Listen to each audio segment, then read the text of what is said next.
कि सरकार बनने के बाद हमने एक प्रशासनिक सुधार के लिए एक आयोग का भी गठन किया था और उस आयोग की जिसमें हम लोगों ने देवाशीष मुखर्जी क्या नाम था हाँ, देवाशीष गुप्ता जी को बनाया था। उनका रिपोर्ट भी सबमिट हो चुका है। कई बार जब याद आया तो इस बात को हमने सामने रखा, अपने पदाधिकारियों के सामने रखा, लेकिन संयोग बन नहीं पाया कि उस पर हम लोग उसके निचोड़ क्या हुए, उस पर हमें आगे क्या काम करना चाहिए, उस पर आगे कैसे बढ़ना चाहिए, इस पर अभी हम लोग नहीं पहुंच पाए। हालांकि इस विषय पर हमने कहा भी है कि उस रिपोर्ट की एक अध्ययन आवश्यक है ताकि प्रशासनिक व्यवस्था में क्या मूलभूत सुधार करने की आवश्यकता है, उस सुधार की दिशा में आगे बढ़ा जाए। जब तक प्रशासनिक व्यवस्थाएं मजबूती से स्थापित नहीं होंगी तो कोई भी प्रोग्राम, कोई भी योजनाओं को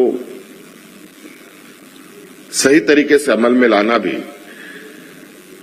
काफी चुनौती भरा हो सकता है। मैं इस विषय पर हमेशा प्रयासरत रहता हूं कि हमारी प्रशासनिक व्यवस्था काफी मजबूती के साथ खड़े हो,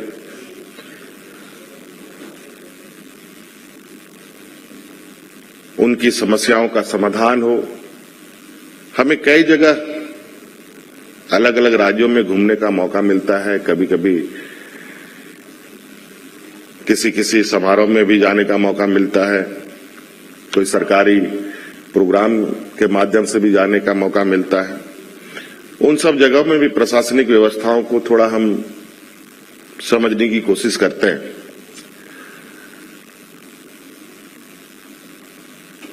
और ये मुझे लगता है कि ये बात बिल्कुल स्पष्ट है, प्रशासनिक व्यवस्था मजबूत नहीं है तो राज्य को आगे बढ़ाना बड़ा मुश्किल है। झारखंड तो वैसे भी कई चुनौतियों से जूझ रहा है। राज्य बनने के बाद कई उतार चढ़ाव इस राज्य ने देखे, राजनीतिक उतार चढ़ाव देखे, कई चुनौतियां सरकार के पास रहीं। आज जहां झारखंड को होना चाहिए था उसके विपरीत आज देश के सबसे पिछड़े राज्यों में।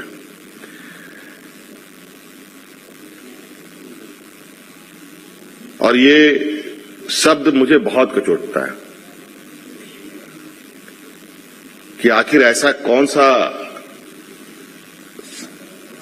चुनौती है, ये कौन सी समस्या है जहां के संसाधनों से पूरे देश दुनिया का अर्थव्यवस्था हो, वहां के उद्योग हो, सब चीज संचालित होती है और यहां के लोग बहुत परेशानियों में, बहुत चुनौती भरा जिंदगी काटते हैं। इस वैश्विक महामारी ने कई चीजों को उधेड़ के रख दिया, सभी राज्यों के। हमारे राज्य की भी स्थिति कमोबेश जो हम लोगों को देखने के लिए मिला, ऑन रिकॉर्ड तो 12-15 लाख लोग मजदूरी करने जाते हैं। मुझे नहीं लगता है कि 20-25 लाख से कम लोग दूसरे राज्यों में मजदूरी करने जाते हैं। आखिर क्या कारण है?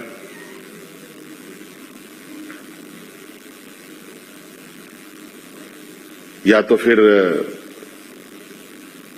हमारी व्यवस्थाएं ठीक से काम नहीं कर रही हैं। व्यवस्थाएं काम नहीं कर रही हैं तो इसका कारण क्या है?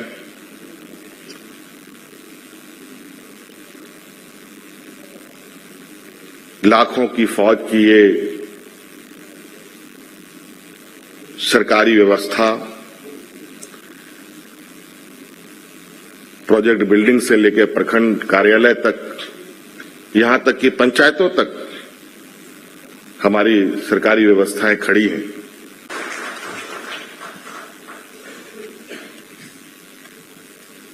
जैसे मुझे बताया गया है कि बहुत लंबे समय के बाद आज राज्य प्रशासनिक सेवा की आम सभा आहूत हुई है।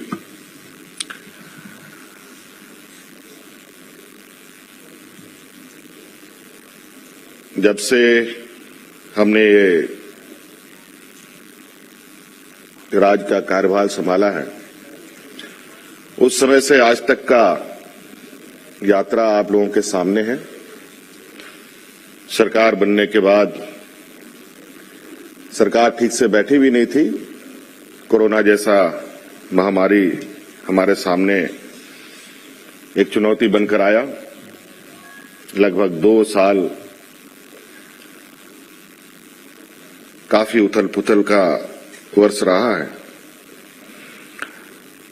और आज वक्त मिलते आज आप लोग भी एकत्रित हैं, हम भी आप लोगों के समक्ष हैं। और सिन्हा जी ने कई सारी बातें और कई सारी मांगे आप लोगों की तरफ से रखी है।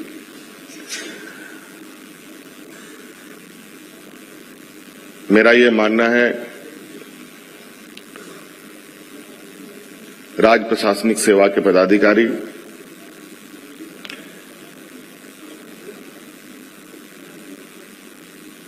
किसी भी राज्य को दिशा दिखाने में एक अहम भूमिका निभाती है। साल हो गए हम लोग के राज्य के अलग हुए, बहुत सारी चीजें, मुझे आधारभूत संरचना में भी कई कमियां हैं, प्रशासनिक सेवाओं में भी कई कमियां हैं, कई क्षेत्र में एक साथ काम करने की आवश्यकता है और इसके लिए बिल्कुल इस बार आप देख रहे हैं कि आप लोगों के सुविधा अनुरूप कल को आने वाला समय में भी कई जगह तो हम पदाधिकारी जबरदस्ती के साथ भेजना पड़ता है, जाना नहीं चाहते हैं।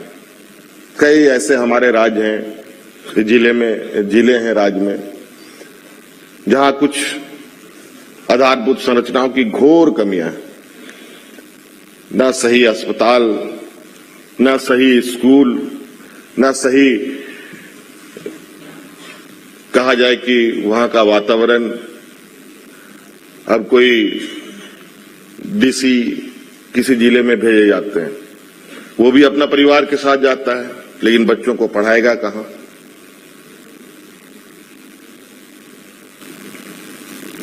उनकी अपनी अलग समस्या है। डॉक्टर हमें नहीं मिलते सुदूर ग्रामीण क्षेत्र में, क्योंकि उनकी भी अपनी एक पारिवारिक समस्या है, कहां जाएंगे? आज धीरे धीरे इस परिकल्पना को भी, जो उनकी सोच है, उनके अनुरूप हम लोग काम करने की कोशिश कर रहे हैं। और उनके परिवार के लिए आज हम लोग, राज्य सरकार भी अब प्राइवेट स्कूलों की तरह मॉडल स्कूल भी डेवलप कर रही है, ताकि आप अपने बच्चों को भी अपने जिले में जाकर के जो आप कॉन्वेंट स्कूल में शिक्षा देना चाहते हैं, वो शिक्षा वो ग्रहण कर सकें। थी कुछ समय पहले व्यवस्थाएं, लेकिन ना जाने वो व्यवस्थाएं यहां पहुंचते पहुंचते सूख सी गई। लेकिन हम लोग राज्य सरकार के स्तर पर हर जिले में एक ऐसी व्यवस्थाओं के साथ जिलों को लैस करना चाहते हैं, जहां पदाधिकारी बिल्कुल निर्भीक होकर अपना योगदान दे सके और काम कर सके। नहीं तो बहुत सारी जगहों पर तो अब पिक एंड चॉइस होने लगा है कि नहीं यहां जाएंगे, नहीं वहां जाएंगे। मुझे ये समझ में नहीं आता ये पिक एंड चॉइस क्यों होता है। शायद यही वजह हो।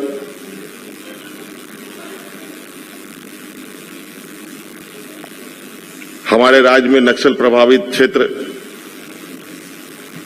पहले तो बहुत अधिक रहा है, अब तो यदा कदा आप लोग को सुनने को मिलता होगा। कोई बीडीओ है, कोई सीओ है, कुछ लोग उन उग्रवादी क्षेत्रों में जाने से कतराते हैं। मुझे ये समझ में नहीं आता क्यों कतराते हैं। आपकी नियुक्ति में तो बाय डिफॉल्ट ये चीजें जुड़ी है कि आपको गांव-गांव, पंचायत में भी जाने की जरूरत पड़ सकती है। अगर आप वहां नहीं जाएंगे और बंद कमरे से काम होगा तो बिचौलिया जिसको हम कहते हैं, फिर अनवांटेड लोग जिनको हम कहते हैं, वो सक्रिय होकर आपके कामों को प्रभावित करेंगे।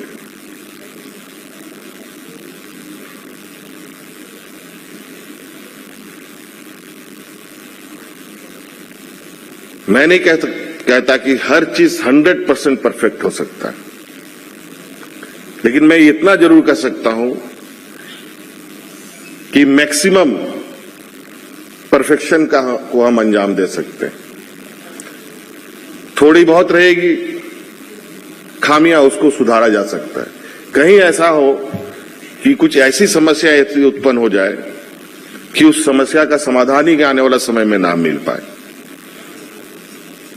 जैसे आज हम कहें, आज जमीन विवाद को लेकर, आज सर्वे को लेकर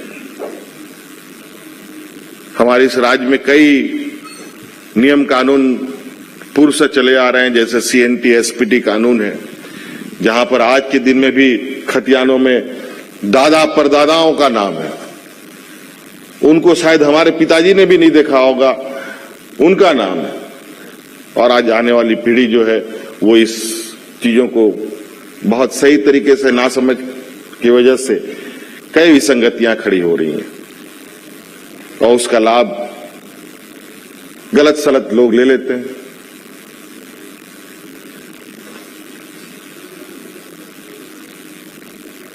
तो कई चीजें हैं जिसे हम सबको मिलकर सुधारना है और निश्चित रूप से इस आशा उम्मीद के साथ सभी चलते हैं और इस उम्मीद के साथ मैं भी आप लोगों से आशा करूंगा।